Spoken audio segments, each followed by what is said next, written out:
Hello and welcome. I'm Quail4 and this is my channel. I can now thankfully say that I am a vegan.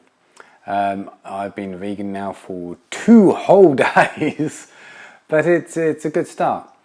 I've been a vegetarian now for about a month. So let me just recap what I've been doing and how I've managed to make my transition from a meat eater into a vegan. So I started off with simply substituting meat. So I found that I liked a soy product called Oomph, which comes in some nice different flavours. It's really super convenient to cook, and it's kind of like took a couple of minutes straight out of the freezer. And I literally just put the meat to the side and ate as much of the Oomph as I would have done with meat, in protein wise. And yeah, that went well for a while, but then I realised that it's really expensive, and we're talking about £3.50 a packet, and I was eating sort of like 2-3 packets a day. That was very quickly adding up. So I then, looking at various different options, didn't really fancy eating that quantity of tofu. I mean, we're talking like a block of tofu like that a day. And I had a look around and found that seitan was a good viable option, and had a good high protein, low fat, low carb. I could make it homemade, add whatever flavours I wanted into it, and yeah, it was a lot cheaper. So I then ditched the Oomph, went to eating seitan along with beans and vegetables and quinoa and lentils and all that sort of stuff. At the time I was also eating eggs, a bit of milk, whey protein, whey powder, and I was finding it a little bit difficult. I couldn't quite get the mojo for it going, which I really wanted to. But I had a eureka moment and thought, I will look at vegan athletes, get the proper actual nutrients. I mean, what does a body need?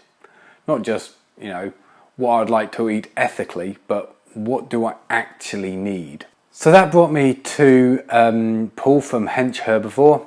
I'll put a link to his YouTube page down below. And he's a vegan bodybuilder.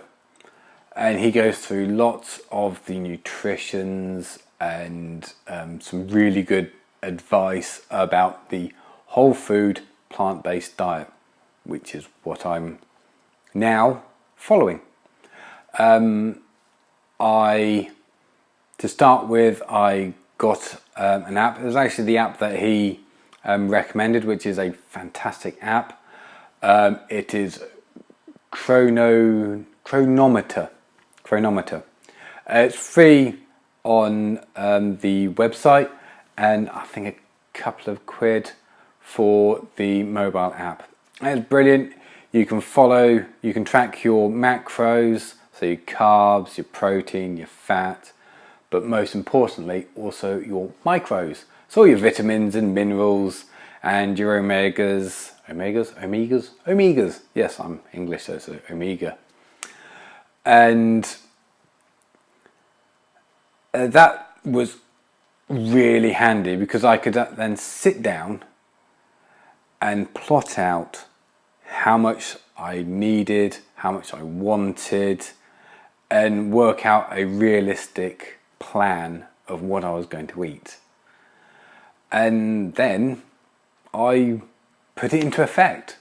And like I said, I've been following that for probably about a week, but also having the whey protein until basically I ran out.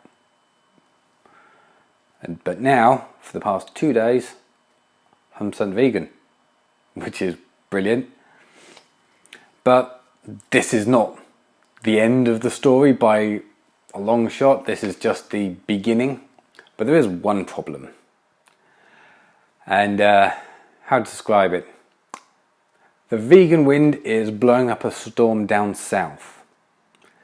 Yeah, it's been a bit of a personal issue, to be honest, and unfortunately anybody around me. Now I understand your body goes through a bit of a realignment, if you like. New bugs have got to grow and everything should settle down within sort of, I think some numbers say 3 to 6 weeks, something like that. I've got no idea. I've obviously got no personal experience about how long it should take. If you've suffered from similar, please, in the politest way possible, tell me about it. And yeah, to try and combat it, I've been having a bit of a read, having a bit of a look around. Obviously it's usually due to the amount of fibre that you're now taking in. I'm trying to eat fermented foods. So you got your unpasteurized miso, unpasteurized sauerkrauts, kimchi. I've had a bit of a taste of the kombucha, and yeah, I've kind of I've never really had them other than miso. I've never really had them before. I really like the flavours. Getting hold of them is a bit of a pain. However, the fermented vegetables and fermented fruits can be easily done at home. So I think I'm going to have a bit of a dabble, a bit of a play, doing some of my own sort of sauerkraut and pickled vegetables and fruits and things, which I quite look forward to. I like messing around and playing in the kitchen. It's a good start. Hopefully it's going to carry on doing well. I am supplementing. I'm taking a vitamin and mineral, multivitamin and mineral, but that's mostly for my B12 and my D. Teensy bit of calcium as well, just to help.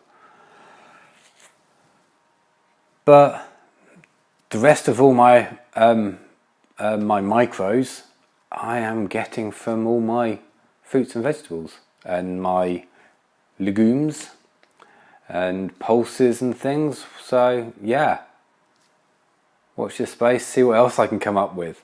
So how did you go through your transition? What sort of stages and steps did you end up taking?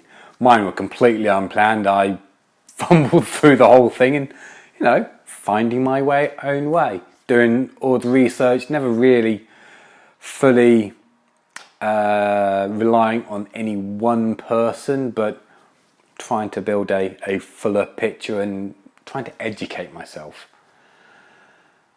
So yeah, what did you do?